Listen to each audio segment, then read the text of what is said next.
Hello guys, welcome back to a new mini blog यानी कि जितिया त्यौहार का दूसरा दिन जहां कथा सुनना होता है। तो इतनी घने बारिश में भी माँ की हिम्मत को दाग देना पड़ेगा गाइस। इतनी बारिश होते हुए भी सब लोग पहुंच चुके थे नदी किनारे कथा सुनने के लिए। और जहाँ गुवाहाटी में भूकंप भी हुआ हमें पता तक नहीं चला। मुझे तो यही बात अब तक समझ में नहीं आ रही। हम लोग गए थे कथा सुनते वक्त में यहाँ पे बहुत बड़ा झटका लग के भूकंप आया हुआ था, पर पता नहीं क्यों मुझे पता ही नहीं चला उस वक्त में। पर हम में से किसी को आई थिंक पता नहीं चला था उस वक्त। और जब हम घर आए तब हमें पता चला कि बहुत जोर से भूकंप भी आया था। उसके बाद माएँ पहुँच गई थी मंदिर और ले लिया था फूल, धूप, अगरबत्ती, दिए आदि, क्योंकि आज कथा सुनते वक्त जितिया जी को दिया, अगरबत्ती और ये सब लगा के उनकी पूजा आराधना करनी पड़ती है। सबसे पहले मंदिर पहुंचते ही माँ को था नहाना और मुझे लग रहा था ठंड। इतना ज़्यादा ठंड में भी मम्मी लोग जो नहाने के लिए रेडी हो चुके हैं, वो माय गॉड क्या बताऊँ। उसके बाद मम्मी लोग रेडी होके अभी जाएगी नहाने। तो पहले मंदिर के अंदर हम जा चुके हैं और वहाँ पे त्यौहार भी सेलिब्रेट किया जा रहा था, इसीलिए हम भी चले गए थे अंदर। और यहाँ पे आप भी देख सकते हैं कि दिखाते हैं जितिया का सेलिब्रेशन होता है। ये बहुत अच्छा जगह माना जाता है, सब लोग यहीं आते हैं दूर दूर से मंदिर में।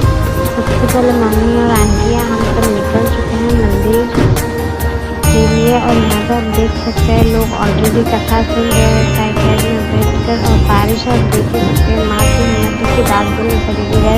और हमारे बिहार की परंपरा को भी इतनी कठिन होते हुए भी हमारी माएँ हमारे लिए इतना कुछ करके हिम्मत रख के व्रत पालन करती हैं। Salute to all the mothers. और इतनी बारिश में भी मम्मियों की हिम्मत थी, नदी के लहरों के बीच में भी वो जाके हम नहाएंगी, पूजा करेंगी, कथा सुनेंगी। मैं क्या बताऊँ उन माँ के नाम में, इतनी हिम्मत पता नहीं कहाँ से आता है इनके पास। इन लोग का मन कभी हार नहीं मानता। तो मैं क्या किया, आराम से अपनी छतरी एक पॉइंट से लगाया और साइड में आराम से बैठे हुए थे जब तक मम्मियों ने नहाया है, धोया है। तो जितिया का जो शुभ दूसरा दिन जहाँ कथा सुनना होता है, माएँ पहुँच चुकी हैं हमारे ब्रह्मपुत्र नदियों के घाट पर, जहाँ वो अभी नहाएंगी, पवित्र होंगी, शुद्ध होंगी। उसके बाद निकलेंगी कथा सुनने के लिए। तो ये कथा जो है, मैंने पूरी वीडियो ऑलरेडी अपलोडेड है, अगर आपने नहीं देखा तो आप जाके देख सकते हैं। और यहाँ पर मम्मी नहाने के लिए रेडी हो चुकी है, अर्घ देने के लिए रेडी हो चुकी है। उसके बाद मम्मियों ने नहाया, अर्घ दिया और यहाँ पे किसी ने कमंडल में, किसी ने लोटा में पानी भर लिया है। अब बारी है जितिया बांधने की। जितिया वो चीज़ है जितने आपके बच्चे हैं उस हिसाब से जितिया लिया जाता है और खीरा और मटके में बांधा जाता है। और इसकी मान्यताएं बहुत हैं। हमारे बिहार में आज भी कहते हैं कि जितिया अगर किसी बड़े घटना के बाद बच्चे अगर लौट के आए तो कहती है हमारे बिहार में कि ज़रूर इसकी माँ ने जितिया किया होगा। तो ये जितिया का वो महत्व है, वो पावर है जो हमारी माँ हमारे लिए दान करती है, हमारे नाम पे देखती है कि उनके बच्चे सहमत रहे। और एक कीड़ा में एक जितिया को बांध के इसमें पानी दूध भर के ये सारी जितिया का पालन करते हैं। और मैं यहाँ पे रेडी हो चुके हैं फॉर मिनी ब्लॉग। तो आप मेरे मिनी ब्लॉग्स को भी देख ही रहे होंगे और मेरे ब्लॉग्स को भी लाइक शेयर सब्सक्राइब ज़रूर करिए। मेरा ऑलरेडी 1000 अभी जस्ट मैंने क्रॉस किया है और आप लोग के सपोर्ट से मैं और आगे जाने की कोशिश करूँगी। ये है ब्रह्मपुत्र रिवर, आप व्यू देख सकते हो कितना अच्छा लग रहा है। तो यहाँ पे ये नारंगी सिंदूर, नारंगी सिंदूर बिहार का वो सिंदूर है जिससे हर औरत का मांग सजता है। लोग कहते हैं कि जब शादी होता है तब नाक में सिंदूर गिरने से पति का मोहब्बत और प्यार आपको मिलता है और आप सौभाग्यवती भी होते हो। पर हमारे बिहार में, हमारे मिथिला नगरी में ये मान्यता है कि नारंगी सिंदूर हमारे नाक से ही स्टार्ट होता है। ये हमारे बिहार की ताज शान सब है। यानी कि शादी में भी जब मांग भरा जाता है ना, तब भी हमारे नाक से ही मांग भरा जाता है। ये नारंगी सिंदूर छठी मैया, सूर्य देव सबका आशीर्वाद माना जाता है। इसलिए बिहार में नारंगी सिंदूर का महत्व बहुत है। नारंगी सिंदूर वो सिंदूर है जब सूर्य की किरणें उगती है और ढलती है तो वो रंग जो है वो नारंगी रंग होता है। उसी नारंगी का जो रंग है वो हमारे बिहारी लोग मांग पे सजाते हैं। तो इसीलिए इस नारंगी सिंदूर का महत्व बहुत है हमारे बिहार में। तो माँ यहाँ पे अपनी मांगों में 5-5 बार एक दूसरे को सिंदूर लगाते हैं कि वो सौभाग्यवती रहे। कंठ में सिंदूर लगाती है, अपने शाखा में, चूड़ियों में सिंदूर लगाया जाता है, रेडी होता है। उसके बाद अपने बच्चों को टीका लगाया जाता है। जैसे कि मैं वहाँ पे आ गई हूँ टीका लगाने के लिए, मम्मियों के आशीर्वाद लेने के लिए, क्योंकि जितना हमारे लिए ही किया जाता है बहुत अच्छे से। मैं रेडी हो गई हूँ मम्मी का आशीर्वाद भी लेने की, उनके नाम शाम करो, नाम पूछा करूँ। तो यहाँ पे आंटी ने भी मुझे अपना ढेर सारा आशीर्वाद दिया है। कहते हैं कि इनका आशीर्वाद लेना बहुत अच्छा माना जाता है। और इस पूरी दौरान जितिया पर हमारी माँ हमारे लिए करते हैं, इसलिए हमें अपनी माँ का साथ ज़रूर देना चाहिए। तो आप सब भी अगर दूर है अपनी माँ को तो आप अपनी माँ के साथ ज़रूर दें। यहाँ पे मैं रेडी हूँ, मम्मी को मेरे कॉप के लिए समय मिल रहा है। तो यहाँ पे मैं निकल चुकी हूँ माए कथा सुनने के लिए। तो अब सुनेंगे कथा। आई होप आप लोग को ये मेरा जो ब्लॉग है अच्छा लगा हो। मेरे चैनल को लाइक, शेयर और सब्सक्राइब ज़रूर करें और आगे पूरी कथा सुनने के लिए इस ब्लॉग में बने रहे। मिलते हैं नेक्स्ट ब्लॉग में, तब तक के लिए बाय बाय। आप सब खुशी हैप्पी होके रहिए, अच्छे से रहिए। छठ पूजा भी आ रहा है, सारे ब्लॉग, दिवाली आ रही है, दुर्गा पूजा आ रही है, सारे ब्लॉग में अपलोड करूँगी। आई होप आप लोग को अच्छा लगे। तो ये पूरा ब्लॉग मैंने आप लोग के साथ शेयर किया है। तो मिलते हैं हम नेक्स्ट ब्लॉग में, तब तक के लिए बाय बाय।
स्त्री रो रही थी क्योंकि उनका बेटा मर गया था।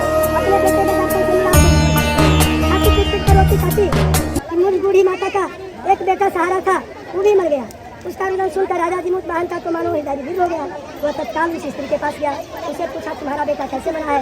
बूढ़ी माँ ने कहा, बूढ़ी माँ से पूछा, बूढ़ी माँ ने कहा क्या कहे, इस जंगल में एक गरुड़ नाम का पक्षी है जो आकर के गाँव के लड़कों को खा जाता है। इस पर दयालु राजा ने कहा माता तुम रो मत, आनंद से बैठो, मैं तुम्हारे बच्चे को बचाने का प्रयत्न करूँगा। ऐसा कहकर राजा उस स्थान पर गया जहाँ गरुड़ आकर प्रतिदिन मांस खाया करता। उसी समय गरुड़ भी उस राजा पर टूट पड़ा। राजा के शरीर का मांस मुझको खाने लगा। जब बायां अंग का मांस खा गया तो राजा ने स्वयं अपना दाहिना अंग बढ़ा दिया। जब राजा के इस साहस को देखा तो गरुड़ आश्चर्यचकित हो गया और उसने पूछा कि तुम साधारण मनुष्य नहीं हो, तुम कोई देवयोनि हो, तुम अपना परिचय बताओ। राजा ने कहा भाई तुम मांस खाने वाला हो, मांस खाओ, कुल खानदान क्यों पूछते हो। गरुड़ कहा नहीं, जब तक नहीं बताओगे तब तक नहीं खाऊंगा। कहा ठीक है, सुनाई चाहते हो तो सुनो। मेरे माँ का नाम सबिया है, मेरे पिता का नाम शालीवाहन है, सूर्य वंश में मेरा जन्म हुआ है, जीमूतवाहन मेरा नाम है। राजा की दयालुता देखकर गरुड़ ने कहा हे महाराज तुम्हारे मन में जो अभिलाषा हो वो वर मांगे। राजा ने कहा हे पक्षीराज यदि आप मुझ पर वरदान देना चाहते हैं तो ऐसा वरदान दीजिए कि अब तक आपने जितने आदमी को खाया है मारा है वो सब जीवित हो जाए और आज के बाद आप यहाँ किसी को मारेंगे नहीं और यहाँ जो जन्म ले वह बच्चा दीर्घायु हो। इस प्रकार ब्रह्म ऋषि कहते हैं पक्षीराज गरुड़ राजा को वरदान देकर स्वयं अमृत लाने के लिए नाव लोग चले गए। वहाँ से अमृत लाकर उन्होंने मनुष्य को हड्डियों पर बरसाया। ऐसा करने से सब लोग जीवित हो गए जिनको कि पहले गरुड़ खाया था। राजा के त्याग और गरुड़ की कृपा से वहाँ वालों का जो कष्ट था दूर हो गया। प्रेम से बोले भगवान की।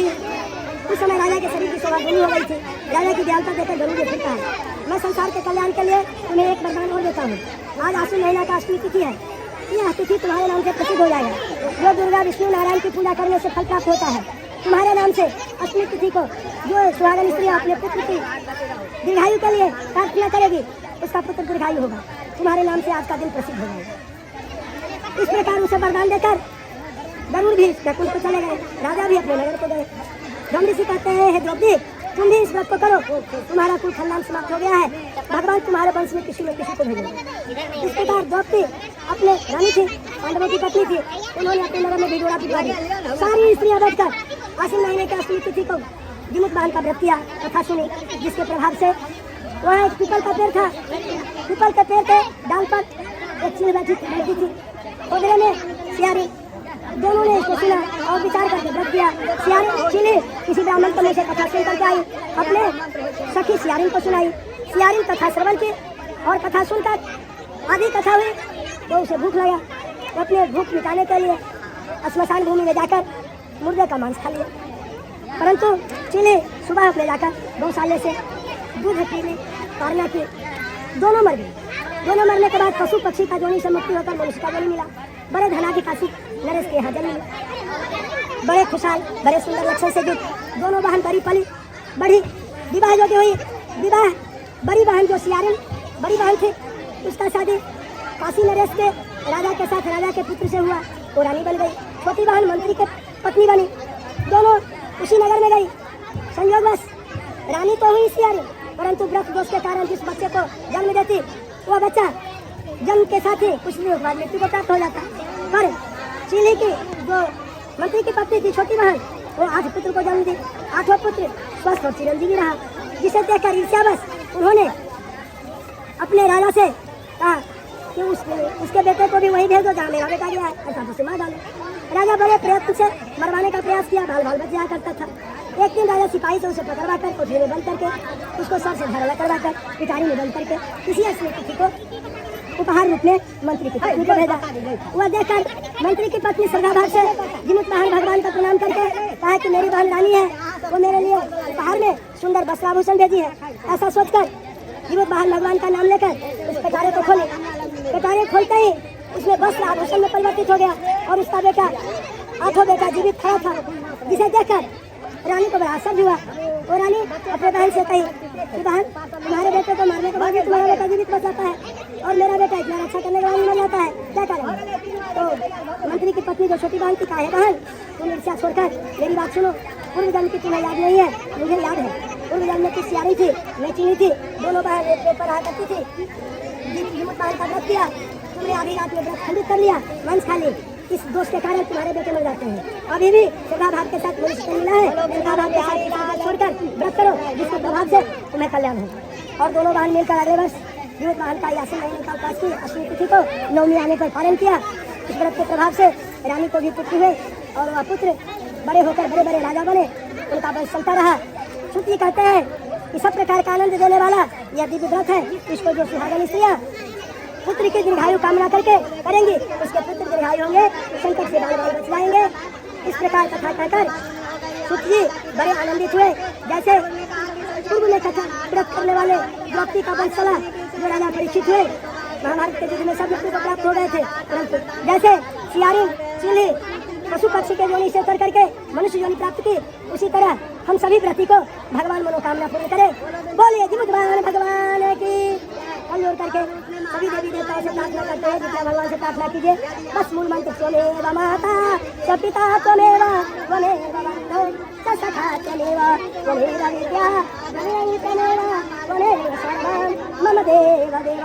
प्रेम से बोलिए जी भगवान की, दुर्गा महारानी की, कामाख्या महारानी की, अपने अपने इष्ट देवता की, कुल देवता की, ग्राम देवता की।